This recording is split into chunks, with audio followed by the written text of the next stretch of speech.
Hello, everyone, and welcome back to Special Education News and Noteworthy, the podcast where we break down the biggest news stories in special education and talk about what they mean for students, families, educators, and advocates. I'm Paige Fitzgerald. And I'm Kate McGaldy. Before we jump in, if you're enjoying the podcast, we'd love for you to take a moment to follow us on Spotify. Following the show helps more families find these conversations, and you'll never miss a new episode. So this week we're discussing new developments in the proposed transfer of federal special education oversight, a federal rights investigation in Maine, rising special education enrollment across the country, a hearing officer's decision involving missed IEP services, and what expanding school choice could mean for families of students with disabilities. So let's jump right in. Our first story comes from K 12 Dive. Education department officials are responding to questions following last week's announcement that key federal special education functions will move to the Department of Health and Human Services. Acting Assistant Secretary Kelly Rogers emphasized that students' IEPs will remain with their local school districts. Educational decisions will continue to be made by local IEP teams, and students should not expect interruptions to their services when school resumes this fall. At the same time, opposition to the proposal continues to grow. Hundreds of education and civil rights organizations have urged Congress to stop the transfer, and bipartisan lawmakers continue exploring legislation that would keep federal special education oversight within the Department of Education. So I think what really needs to be said here is that students are not going to be losing their IEP services. And I mean, we can have conversation about this at length, but I feel like the bigger concern is like not what's going to happen in the fall per se, but like maybe what's going to happen in the future. And I think that's where a lot of families feel, concerned and they don't feel validated at this point. Mhm. Yeah, and I also think that it's a little bit of intentionally misinterpreting the concerns, right? Hmm. Like they're trying to say, okay, we're going to assuage your fears. This is what we're hearing, that people Yeah. think there won't be IEPs, that people think that schools won't have an obligation under IDEA anymore. But that's really not what the concerns have been from these Right. organizations. I haven't read an organization saying we're concerned that they're going to do away with IEPs, right? The concern is that it's a step back for students who become adults with disability in the terms of how we view and frame disability, and also a very real concern about not having that federal oversight and accountability of that. States do a varying degree of a good job on different aspects of education, as we know when we see reading scores coming out, right? And restraint and seclusion data and stuff. It's different all over the map, right? 50 states, 50 very different ways of doing things in some cases. So I don't think that is the main concern. So for me, it's a little bit of a cop out of saying that we are Hmm. addressing the concerns that we're hearing, because I am not hearing that as the biggest concern. And sure, I'm sure there are some parents who are very worried about what does this mean? How does this affect my child's IEP? But that's overall for families that are following this and who are keeping informed, that's really not the concern. And I feel like they're skirting around that main concern.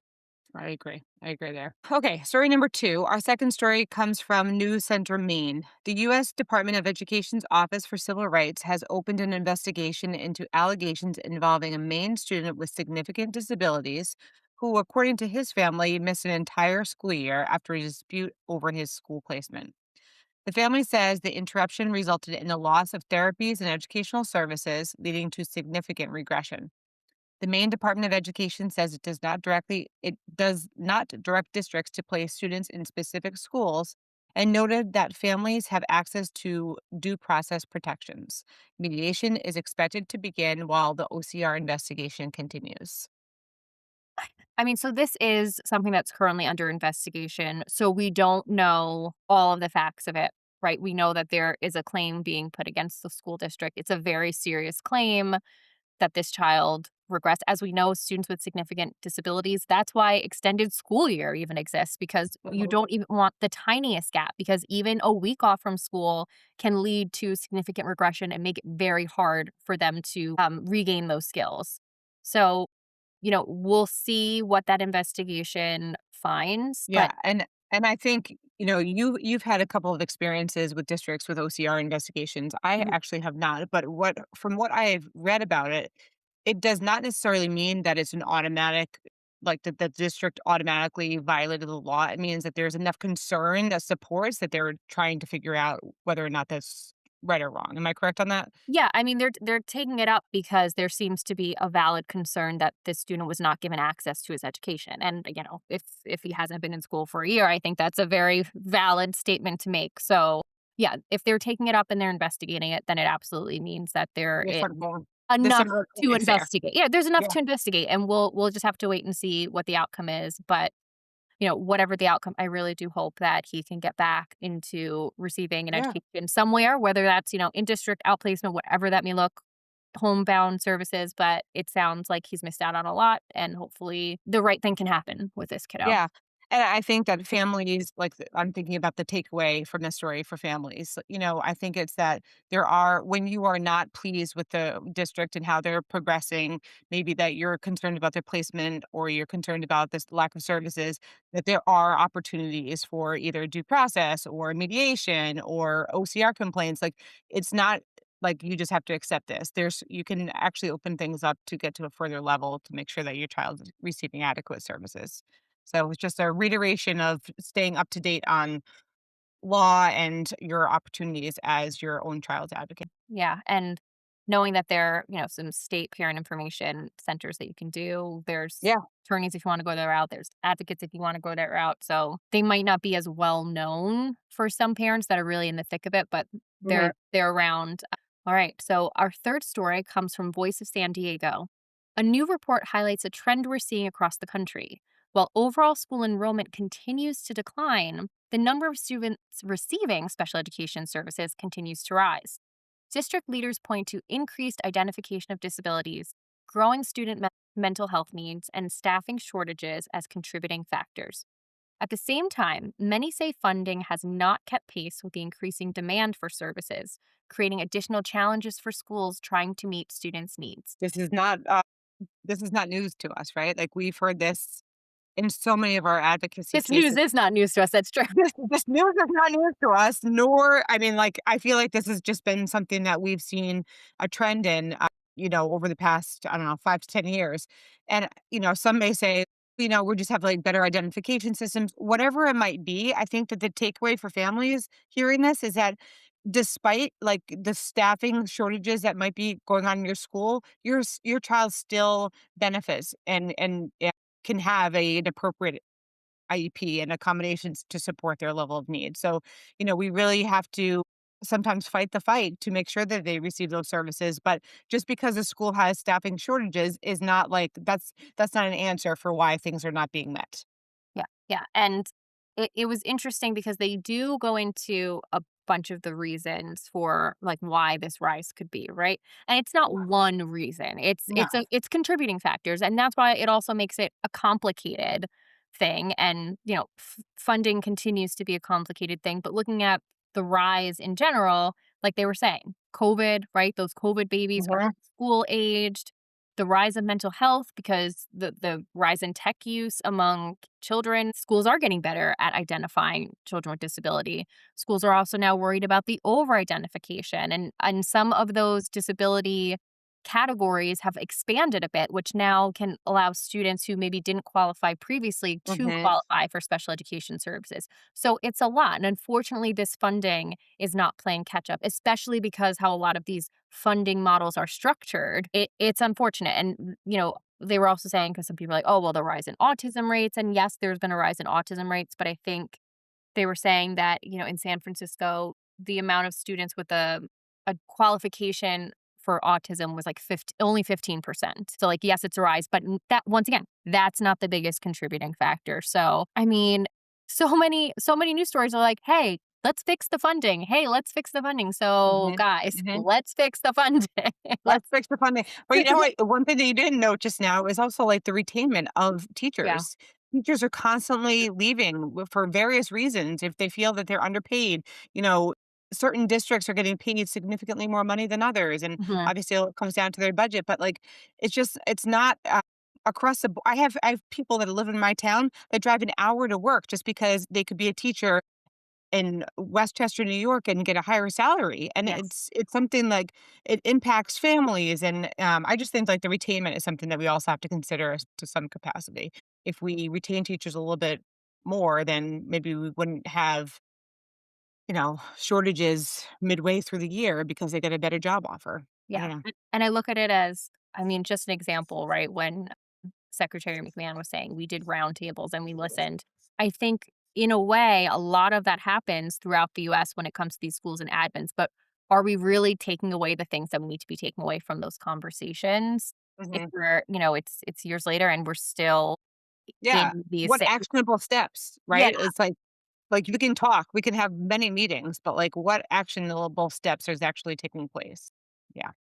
I don't think it's the first or last time that we're going to be talking about this. So, to be continued on this story. Our fourth story comes from the Times Union. A New York hearing officer found that the Wappinger Central School District violated federal special education law after failing to provide required speech and occupational therapy services to a preschool student with autism. The hearing officer determined that the student missed a significant percentage of required services and ordered the district to provide compensatory education. The decision also cited internal emails suggesting administrators limited which therapists could work with the student because they viewed the child's mother as, wait for it, difficult. mhm, yep. Take a deep breath on this one.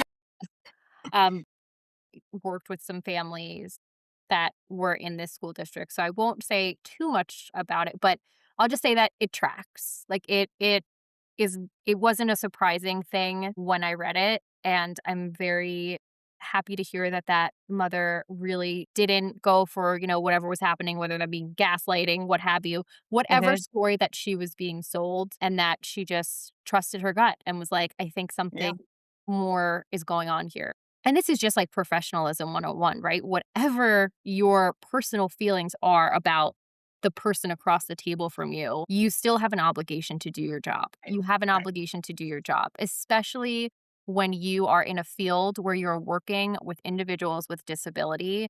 Like, that is one of the most important things that you can do in your life, I think, is to really like work with people with disabilities and get to have a positive impact on their outcomes. So to hear that a hearing officer found that they were kind of intentionally doing the opposite of that, it sounds like, Mhm. with their internal communication and the way they were making it seem like there weren't available services, but there were. Yeah, I just think they Yeah, lost the plot, as I say, like some school districts do sometimes. Like, they kind of lost the plot of why they are sitting at that table and what their yeah, obligation is to the children that they serve. totally. I mean, you just said it so perfectly, but like professional disagreement should never impact the implementation of somebody's IEP. It's Yeah, a legal document. And just because you didn't like somebody or you thought that they were being quote unquote difficult, they're being difficult because the mom felt the need that the mom felt the need to advocate and speak out and probably send countless emails. And finally, somebody actually acted. And, it was all because this mom really wanted the best for her child. and Can't blame her. according to the story, the initial thing that happened in which she was labeled difficult was that they wanted to place her child at this pre-K program that had some violations or citations, and the mom called the principal of that program and questioned them about those violations, as is her right. Rightly so. Yeah. Like she should be Right, doing that. and then it just became, you're asking questions, you're questioning things, and yeah. So, all right, our final story comes from the Associated Press. As more states expand school choice programs, the AP examined what these changes mean for students with disabilities. The investigation found that while publicly funded scholarship programs continue to grow, many public school families still face barriers to accessing them. The report also reminds families that private schools generally are not required to provide the same special education services and procedural protections guaranteed under IDEA in public schools. Yeah, another story that we're hearing a lot of, especially within this past year. We've had a lot of great roles in private schools where the private schools are really trying to learn and to do better for their special education population. But I think it comes down to like the families that are attending or thinking about sending their children to these schools. I think that they really need to ask detailed questions to like the admin team before enrollment or as they're going to the open houses of these schools to make sure that their kids' needs are actually going to be able to be met.